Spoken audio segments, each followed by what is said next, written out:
చారిత్రాత్మక సికింద్రాబాద్ ఉజ్జయిని మహంకాళి అమ్మవారికి ఘనంగా బోనాలు సమర్పిస్తున్నారు భక్తులు. జానపద కళా రూపాలు, శివసత్తుల పూనకాలు, పోతురాజుల విన్యాసాల మధ్య అమ్మవారికి బోనం సమర్పిస్తున్నారు.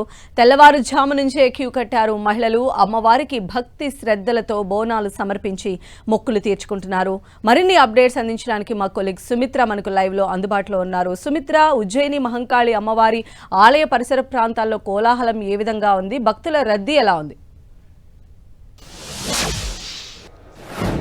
ఎస్ సంధ్య, మీరు అన్నట్టే చారిత్రాత్మక అన్నారు కదా, నిజంగా 200 సంవత్సరాల చరిత్ర ఉన్న టెంపుల్ దగ్గర మనం ఉన్నాము. అయితే ఈ ఉత్సవాల గురించి అయితే పెట్టింది పేరని చెప్పుకోవచ్చు. గత 15 రోజులుగా హైదరాబాద్ వ్యాప్తంగా బోనాల సంబరాలు జరుగుతున్నా ఉజ్జయిని మహంకాళి అమ్మవారి దగ్గర జరిగే బోనాలకు సపరేట్గా భక్తులు వస్తూ ఉంటారని చెప్పుకోవచ్చు. ఎందుకంటే ఇక్కడ విఐపి, అలాగే నార్మల్ భక్తులు, బోనాలు సమర్పించే భక్తులు, ఇలా వివిధ కేటగిరీస్ ఉంటారు. వాళ్ళందరికీ తగ్గట్టే ఏర్పాట్లు చేశారు. అయితే రెగ్యులర్గా ప్రతి సంవత్సరం వచ్చే వాళ్ళకి మాత్రం కొంచెం కన్ఫ్యూజన్ అనిపిస్తుంది. ఎందుకంటే రెగ్యులర్గా ఒక రూట్, ఒక లైన్ అలవాటు పడతారు కదా, వాళ్ళకి మాత్రం కొంచెం కన్ఫ్యూజన్ ఉందని చెప్తున్నారు. మిగిలిన వాళ్ళు మాత్రం చాలా చక్కగా ఏర్పాట్లు చేశారు.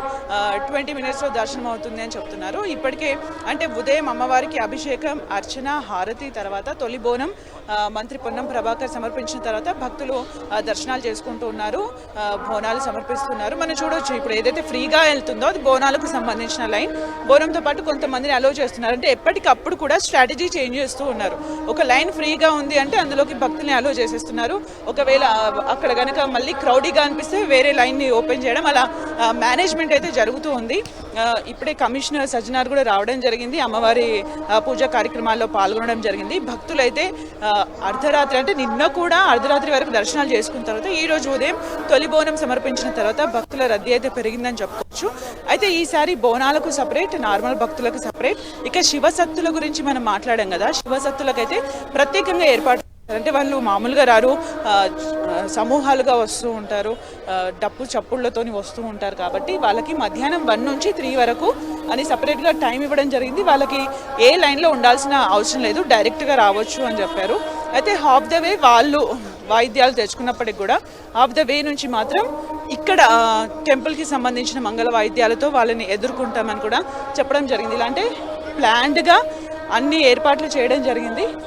మనం చూడొచ్చు మంత్రి పొన్నం ప్రభాకర్ గారు ఇప్పుడే వచ్చారు ఆలయానికి. ఉదయం బోనం కూడా సమర్పించడం జరిగింది. భక్తుల కోలాహలం కూడా నెలకొంది. అందరు కూడా ఇక్కడికి చేరుకుంటూ ఉన్నారు. ఈరోజు విఐపి మూమెంట్ కూడా ఎక్కువగా ఉంటుంది కాబట్టి దానికి తగ్గట్టే భారీ భద్రతా ఏర్పాట్లు కూడా చేయడం జరిగింది. మంత్రి మరొకసారి దర్శనంకి వచ్చారు ఇప్పుడే. అయితే ఎక్కడ కూడా విఐపీల దర్శనాల వల్ల సామాన్య భక్తులకు ఎలాంటి ఇబ్బందులు కలగకుండా ఇమీడియట్గా, అంటే 5 minutesలోనే దర్శనాలు చేయించి పంపించేసేయాలి విఐపీకి అని చెప్పేసి సీఎం రేవంత్ రెడ్డి, మంత్రి కొండా సురేఖ కూడా ఇన్స్ట్రక్షన్స్ ఇచ్చినట్టుగా తెలుస్తోంది. సో దట్ భక్తులకు ఎలాంటి ఇబ్బంది కలగకుండా ఉంటుంది అని చెప్పారు. ఇప్పుడు మనం చూడొచ్చు మంత్రి వచ్చారు కాబట్టి ఇక్కడ లైన్ కాసేపు ఒక 5 minutes అలా హోల్డ్ చేస్తూ ఉన్నారు.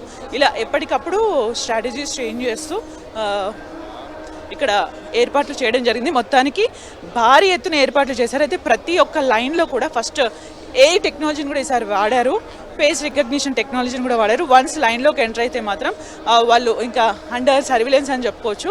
ఇక్కడ ఒక భక్తురాలు ఉంది, మాట్లాడదాం. ఎక్కడి నుంచి వస్తున్నారు? ఇక్కడనే అండి, మంత్రాలపేట. ఎప్పుడు స్టార్ట్ అయ్యారు ఇంటి నుంచి? మేము ఒక 1 hour బిఫోర్ 1 సంవత్సరాల నుంచి వస్తున్నారు. 12 years నుంచి వస్తున్నానండి. ఈసారి ఏర్పాట్లు ఎలా? చాలా బాగున్నాయండి. అది సంధ్య, ఇక్కడ ఏర్పాట్లు అయితే బాగున్నాయని చెప్తున్నారు. భక్తులు కూడా చాలా ఉత్సాహంగా పాల్గొంటూ ఉన్నారు. Over to studio. Right Sumitra, thank you.